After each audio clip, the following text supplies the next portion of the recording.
L'INSEP vous présente Médecins du sport. Vivez aux côtés des spécialistes de la santé des sportifs, des petits tracas jusqu'aux blessures majeures, la vie des médecins accompagnant l'élite des sportifs. Épisode 9, Médecine du sport et pédiatrie, avec Stéphanie Nguyen Bossuge, médecin du sport et pédiatre. Je reçois dans ce 9e épisode de Médecins du sport Stéphanie Nguyen Bossuge, qui combine deux spécialités, la médecine du sport et la pédiatrie. Stéphanie, bonjour et bienvenue. Bonjour Sylvain. Alors, pour t'accueillir et pour commencer, j'ai une question classique. Quel est ton rapport personnel au sport ? Comment le sport est-il entré dans ta vie ? Alors moi, enfant, alors mes parents ne sont pas particulièrement sportifs, mais ils trouvaient bien que je m'inscrive dans une activité. Ma première inscription, je suis même pas allée jusqu'à l'inscription, c'était le cours d'essai de danse classique et je suis ressortie en pleurs. Non pas que je n'ai pas aimé cette discipline, mais j'ai dû arriver dans un cours qui était déjà un peu trop construit, j'ai pas trouvé ma place. Et en revanche, en poussant les portes du dojo, je me suis tout de suite sentie bien et donc j'ai fait pas mal de judo. Alors je suis pas allée jusqu'à haut niveau, mais j'ai une ceinture noire 2e dan et j'ai fait un peu de compétition, on va dire, au niveau national. Alors, est-ce que cette relation au sport et notamment au judo a influencé ton orientation vers la médecine ou ça n'a absolument rien à voir ? Ah si, complètement, parce que j'ai fait en fait médecine pour faire médecine du sport. Disons que dans mon club de judo, j'y ai grandi, je m'y suis épanouie, j'ai fait des rencontres majeure pour la suite de ma vie, notamment de mon professeur Frédéric Roualen, qui travaille d'ailleurs aussi à l'INSEP et à la Fédération française de judo. J'ai rencontré par la suite mon mari, Julien Bossuge.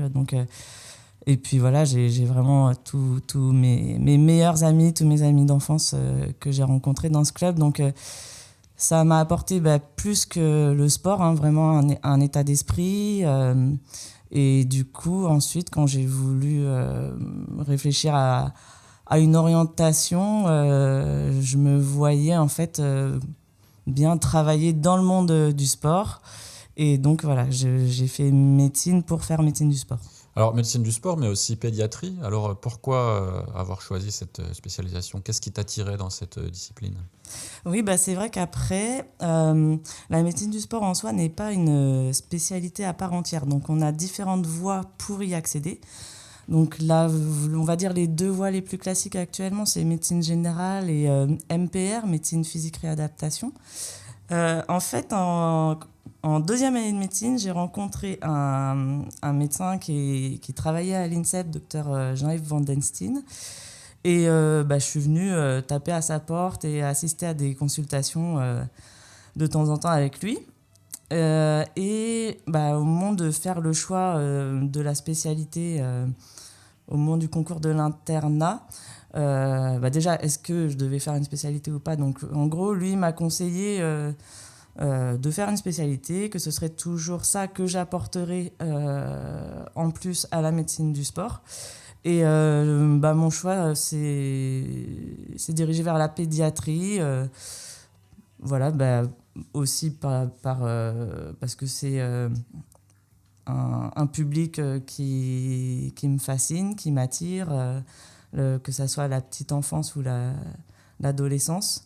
Peut-être ça vient de mes parents, notamment de ma mère qui a beaucoup travaillé avec les enfants, qui était orthophoniste et psychothérapeute. Et donc voilà comment je me suis dirigée vers la pédiatrie pour ensuite, actuellement, être un peu surspécialisée en médecine du sport chez les plus jeunes. Et comment tu es arrivée à l'INSEP ? Est-ce que pour toi, c'était un objectif ou une opportunité que tu as saisie ? Un peu des deux. C'est vrai que travailler à l'INSEP, c'est vite devenu un objectif et ça m'a fait rêver et tenir pendant toutes les études de médecine qui sont quand même relativement longues et difficiles. Et il s'est trouvé... Alors, donc ma formation, c'est le DESC de médecine du sport. On devait faire en fait 4 semestres dans des structures de médecine du sport. J'en ai fait 2 sur mon lieu d'internat que j'avais fait à Nancy. Et ensuite, j'ai eu la chance de trouver un stage à la Fédération française de judo. Enfin, voilà, la chance. Et puis, j'ai poussé un peu les portes. Je suis tombée, je pense, à un bon moment où le médecin de l'équipe de France arrêtait après les Jeux Olympiques de Pékin 2008. Et voilà, eux, ça leur convenait d'avoir un jeune médecin qui venait s'intéresser à leur sport, à mon avis. Et du coup, j'ai décroché ce stage de 6 mois à la Fédération française de judo. Et quand j'en ai parlé à mon responsable du diplôme, le lendemain, il m'a appelé en disant bon, bah, c'est toi qui auras ensuite le stage à l'INSEP. Donc ça m'a permis de faire 6 mois en tant que desk dans les murs du service médical de l'INSEP. Et ensuite, quelques mois plus tard, en fait, la pédiatre qui était Dr Fraisse, la pédiatre de l'INSEP prenait sa retraite quelques mois plus tard. Donc là, vraiment un petit coup de chance pour ensuite prendre le poste de pédiatre à l'INSEP. Et est-ce qu'aujourd'hui, tu travailles toujours avec des fédérations ? Oui, dans le sens où je garde un lien étroit avec la fédération de judo aussi, du fait que je suis le collectif national à l'INSEP. La fédération française de gym aussi. Je suis déjà partie en compétition avec ces 2 fédérations. Et la fédération de tennis, donc, qui n'est pas à l'INSEP, mais j'ai eu l'opportunité d'avoir cette proposition. Donc ça me permet aussi d'élargir un peu mes horizons et de partir de temps en temps avec l'équipe de France féminine de tennis. Alors maintenant qu'on te connaît mieux, on va passer à la partie plus technique de ton métier. Est-ce que tu peux me dire concrètement à quoi ressemble ton quotidien à l'INSEP ? Déjà, quel type de sportif tu suis et sur quelle problématique principale ? Alors, donc, je suis médecin référente sur 2 pôles à l'INSEP qui sont le judo et la gymnastique. Donc, on est là, bien sûr, pour en cas de pépin physique, donc soit en cas de blessure, soit en cas de maladie. Mais après, le lien qui est intéressant à construire, que ce soit avec les sportifs, avec les staffs techniques, avec le responsable de pôle, c'est un lien qui se construit sur la durée. Donc, on a pour ça, une fois par semaine, en fait, l'occasion de passer sur le pôle où on discute en fait des problèmes actuels.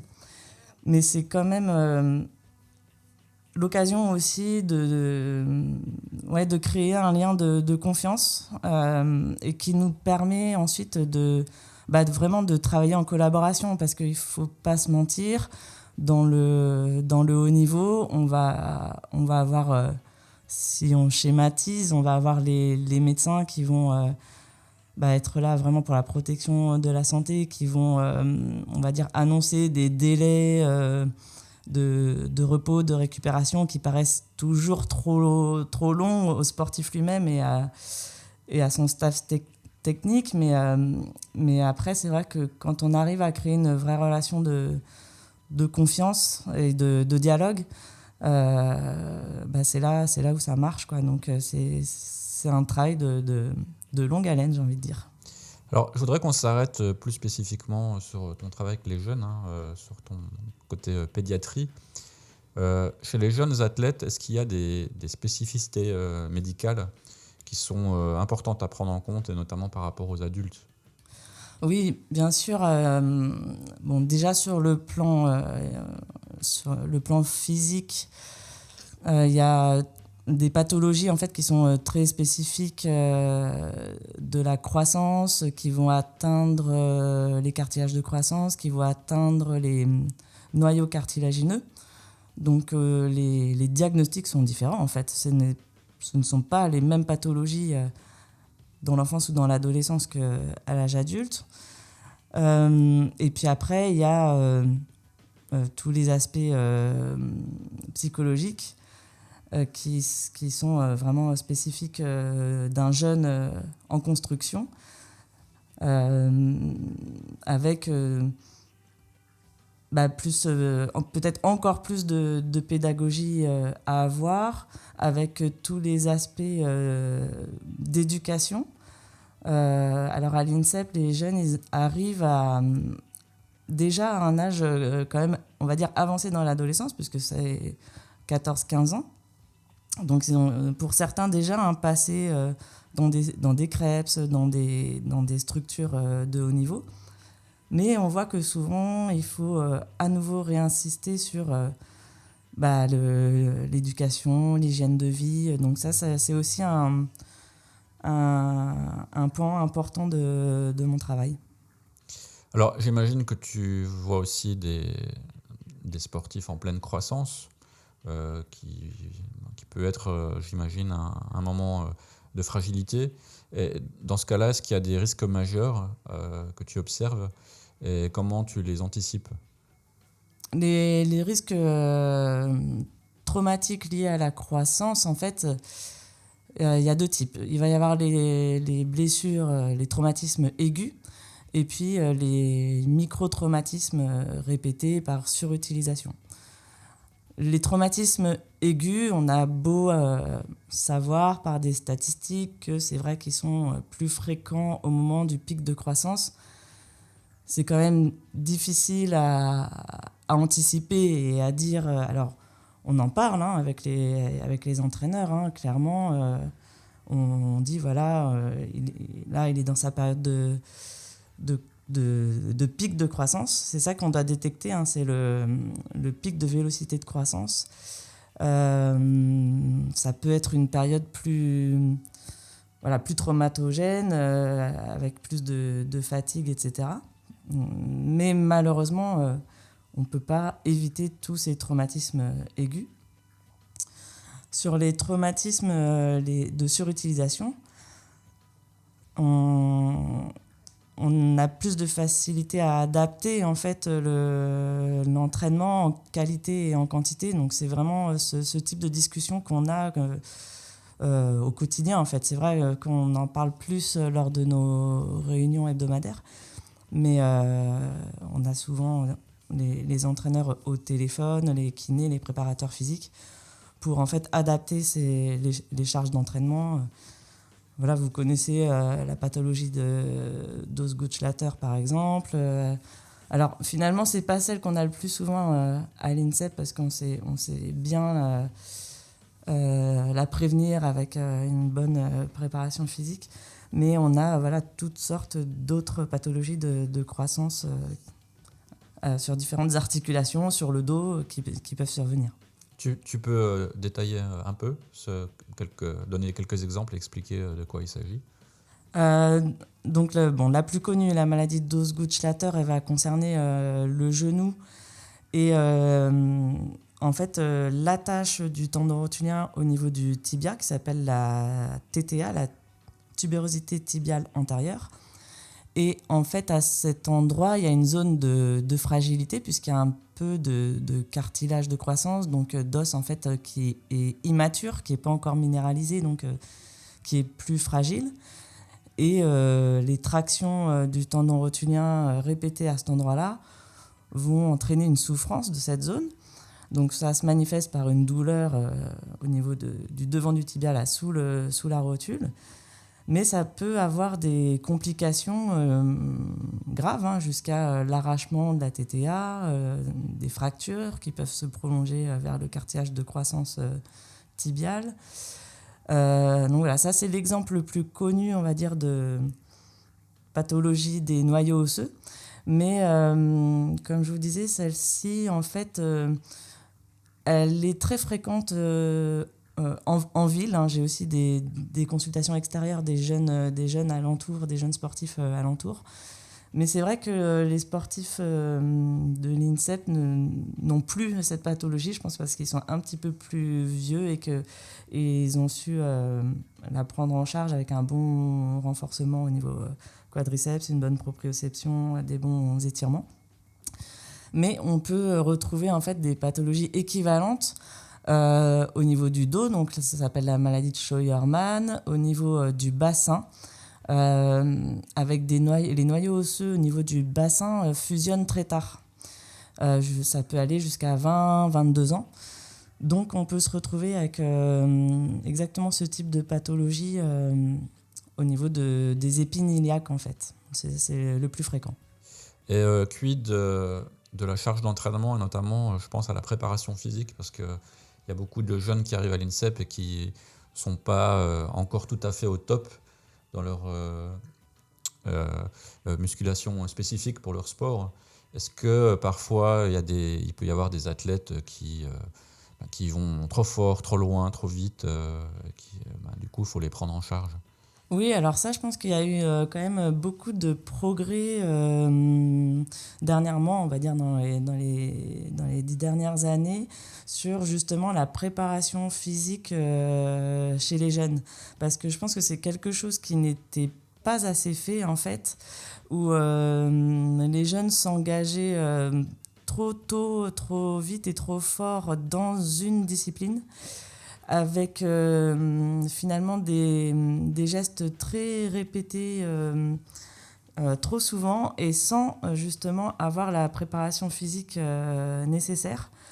Et je pense que petit à petit, le message passe que l'idéal, c'est de repousser l'âge de la surspécialisation avec, et d'insister sur une préparation physique générale et spécifique. Je peux vous prendre l'exemple du tennis de table. Je ne l'ai pas cité comme fédération, mais c'est vrai que j'ai eu l'occasion de travailler avec elle ici à l'INSEP. C'est une fédération qui a fait un énorme travail sur la prévention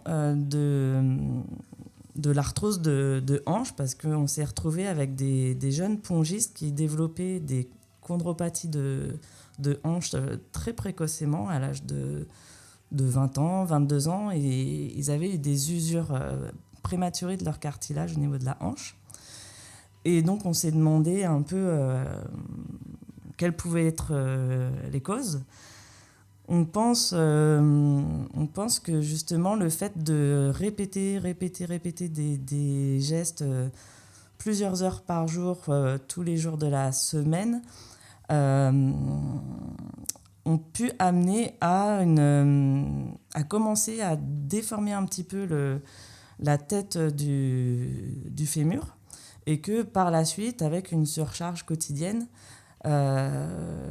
cette usure est arrivée prématurément. Et il y a eu un gros travail fait par cette fédération pour passer les messages chez les jeunes et chez leurs entraîneurs dans les clubs, les pôles et les structures d'entraînement de haut niveau, pour insister plus sur la préparation physique, donc des membres inférieurs, du bassin, et puis après de façon également plus générale, et de faire moins de répétitions à la table. Et on se faisait la réflexion là récemment que peut-être on avait déjà moins de cas là sur nos INSEPiens, sur nos jeunes adultes, d'usure, donc d'arthrose au niveau de la hanche. Voilà, ça c'est un exemple de ce qu'on peut faire, de ce qu'on peut passer comme message de prévention.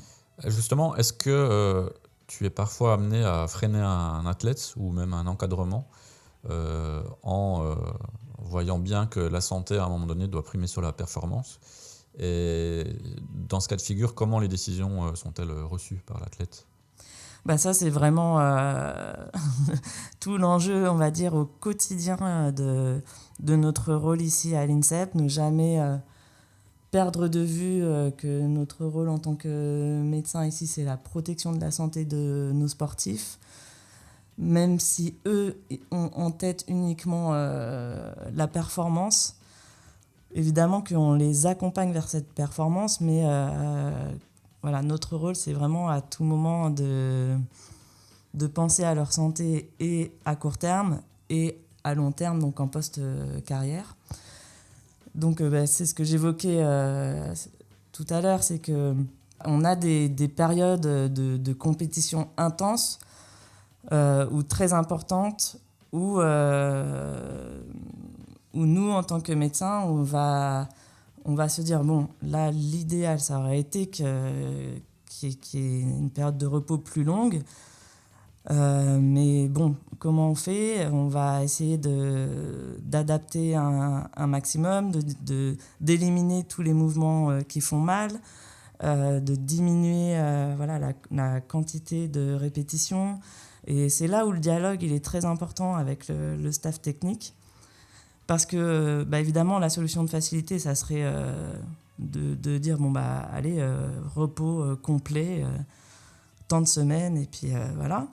Mais on pourrait pas arriver à travailler en confiance avec les entraîneurs et avec les sportifs. Donc forcément, il y a certaines situations où on est obligé de mettre de l'eau dans notre vin et de vraiment peser le pour et le contre et de travailler en fait à moindre risque.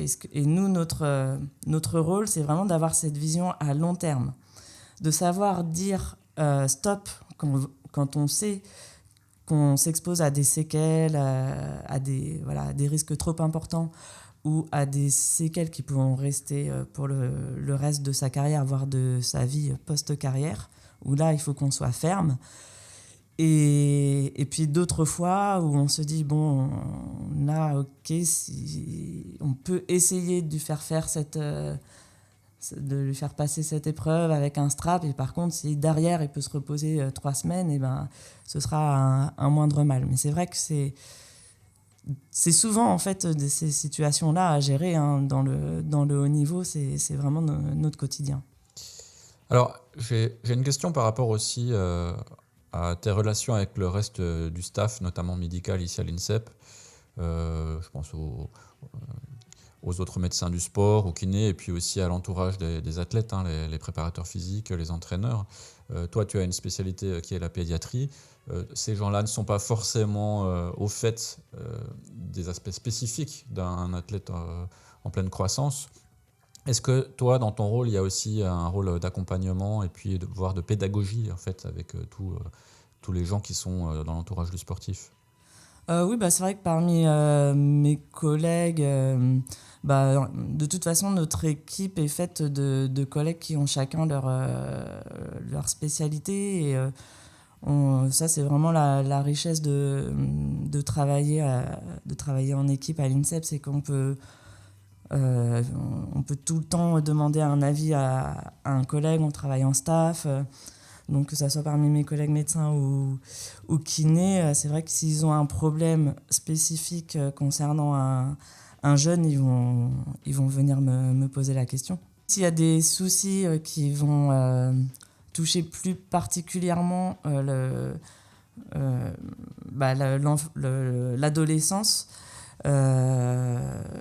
on va en discuter ensemble, que ce soit en réunion, en staff. On a aussi la gynéco Carole Maître qui est bien au fait des sujets relatifs aux spécificités féminines. Donc avec elle, on fait des interventions sur les pôles en fait, pour parler des soucis. Alors la principale porte d'entrée, c'est le problème des règles douloureuses. Mais après, on a aussi toutes sortes de questions sur l'entraînement en période de menstruation, sur l'incontinence urinaire d'effort. Avec Carole, en fait, on passe sur les différents pôles et les kinés aussi font ce travail-là de prévention et d'éducation. Avec ton double regard de médecin du sport et de pédiatre, qu'est-ce qui te semble aujourd'hui le plus mal compris encore dans l'accompagnement des jeunes sportifs de haut niveau? Alors là où je pense qu'on peut vraiment s'améliorer, c'est sur l'intégration dans le projet du sportif, de son entourage proche et notamment de ses parents. Parce que, je cite les parents, il y a aussi l'entraîneur de club qui est souvent quelqu'un de très important pour le sportif, qui est quelqu'un de référent, de confiance. Et c'est vrai que actuellement, une fois que le sportif est à l'INSEP, on a moins tendance à intégrer ces personnes qui pourtant ont fait partie de sa formation, qui l'ont aidé à grandir, à s'épanouir, à arriver jusqu'ici. Et là-dessus, on peut s'améliorer. Il y a des choses qui sont faites.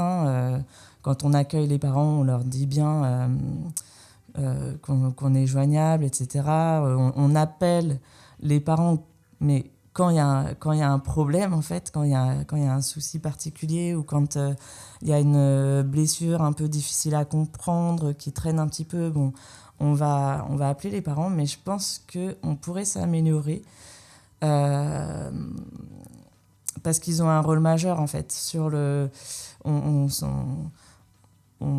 pense qu'on sous-estime leur rôle dans le soutien et l'accompagnement qu'ils peuvent apporter à leur enfant dans les bons moments, mais surtout dans les mauvais. Et je pense que là-dessus, on devrait réussir à plus les intégrer dans le projet sportif. D'accord. Et à l'inverse, est-ce qu'il y a selon toi quelque chose qui a progressé dans la prise en charge médicale du sport de haut niveau et notamment chez les jeunes ? Ce qui a beaucoup progressé dernièrement, c'est surtout sur tout ce qui est santé mentale, avec une prise de conscience des staffs techniques, des entraîneurs, que voilà, la part de la santé mentale est majeure dans la performance et dans le bien-être du sportif en général, mais plus particulièrement sur ces jeunes qui sont en pleine construction, en plein questionnement, en plein changement physique, émotionnel, hormonaux, ce qui va avec. Du coup, là, je pense que dernièrement, sur les dernières années, il y a eu quand même une nette prise de conscience et une nette ouverture sur ce sujet, ce qui fait que les entraîneurs sont complètement d'accord et même en demande pour travailler avec les psychologues et les préparateurs mentaux. Stéphanie, dernière question. Tu as un certain recul, ça fait quand même largement plus d'une décennie que tu travailles à l'INSEP. Est-ce que tu as le sentiment que les jeunes sportifs que tu suis aujourd'hui sont différents de ceux que tu rencontrais en début de carrière ? Ou est-ce qu'au fond, un jeune athlète reste le même, quelles que soient les époques ? Je dirais qu'il y a peut-être plus de facilité de parole. Ouais, je pense qu'il y a peut-être un peu plus de liberté de parole, moins d'emprise, on va dire, par ces entraîneurs. Je pense que toutes les campagnes de prévention contre les violences commencent à porter leurs fruits, que peut-être ils s'expriment plus là-dessus. Alors après, sur un peu ce qu'on appelle la flemme de l'ado, c'est vrai que moi, je n'y suis pas vraiment confrontée sur les sports que je suis, qui sont le judo et la gym. Ça reste des sportifs très engagés dans leur activité et qui n'ont pas vraiment le choix de s'impliquer à fond. Mais c'est vrai que si j'ai un message à faire passer aujourd'hui, parce qu'on a parlé beaucoup d'enfants, de jeunes qui sont engagés dans la pratique d'un sport de haut niveau, donc qui s'entraînent beaucoup. On a parlé des blessures de surutilisation, etc. Mais le drame aujourd'hui, c'est quand même le fait que nos jeunes ne font pas assez de sport. Donc là, on ne parle pas des INSEPiens, mais de façon plus générale, le message à faire passer, c'est que vraiment on arrive à un point dramatique. Donc on a encore les tests physiques qui ont été réalisés à l'automne 2025 chez les 6e. Donc c'était des tests d'endurance, de force et de vitesse qui ont montré des résultats catastrophiques. On sait, pourtant on le sait, et les pédiatres et les cardiologues tirent la sonnette d'alarme depuis plusieurs années, mais vraiment les dégâts sont majeurs de cette sédentarité, de ces écrans. Ça y est, on commence à avoir les conséquences des pathologies cardiovasculaires qui arrivent. Alors avant, le diabète de type 2 arrivait à l'âge de 50 ans, maintenant il arrive à 20 ans. Les infarctus du myocarde arrivaient à 45 et maintenant c'est plutôt 30 ans. Donc on sait qu'on ne va pas dans le bon sens, on sait que l'espérance de vie va bientôt reculer, comme c'est déjà le cas aux États-Unis. Et voilà, c'est vraiment le plus gros problème de notre société aujourd'hui. Donc il faut vraiment encourager nos enfants. Ils aiment le mouvement à la base, donc vraiment les encourager si vous regardez une cour de récré, ça bouge dans tous les sens. Donc les encourager dans ce mouvement, même si alors les inscrire dans un club c'est super, mais il n'y a pas que ça, il y a aussi les balades en forêt, construire des cabanes, voilà, bouger tout simplement. Et puis il y a le public très particulier de la jeune adolescente qui va décrocher. C'est souvent à cette période qu'elles arrêtent le sport. Alors souvent, ça correspond à peut-être l'arrivée aux premières compétitions, alors que certaines filles aimaient le sport avant, elles n'aiment pas forcément se confronter en compétition. Donc voilà, le virage, il est à prendre, à réfléchir avec les entraîneurs de club et puis toujours les parents pour pouvoir vraiment réussir à maintenir nos jeunes filles dans l'activité et à maintenir le plus possible nos enfants dans le mouvement. Très bien, merci beaucoup Stéphanie. Je te souhaite une bonne continuation. Merci à toi.